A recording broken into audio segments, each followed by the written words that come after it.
তোমরা চরিত্রহীন হইও না বাপ, তোমরা নষ্ট হইও না। আমি বছর শেষে আবার মনে করাই দিলাম, অসভ্যতায় জড়ায়ও না। প্রিয় সন্তান আমার, তুমি আমার ছেলে, তুমি আমার ভাই, তুমি আমার বন্ধু। আমার যদি সুযোগ থাকতো, আমার সাথে সময় থাকতো, আমি তো প্রতিটা যুবক তোমার জড়ায় ধরে কাঁদতাম। আমি যদি পারতাম তোমারে বলতাম এই বুক খুলে যে তুমি কেন নামাজ পড়ো না, কেন তুমি আল্লাহকে ছেড়ে দিলা।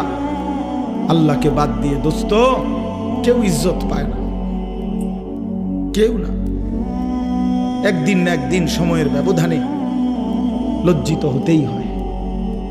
54 বছর পরে হোক আর 16 বছর পরে হোক, আল্লাহকে ছেড়ে দিলে, জুলুম আর নাফরমানি করলে বেইজ্জতি হতেই হয়, বেইজ্জতি হতে হয়।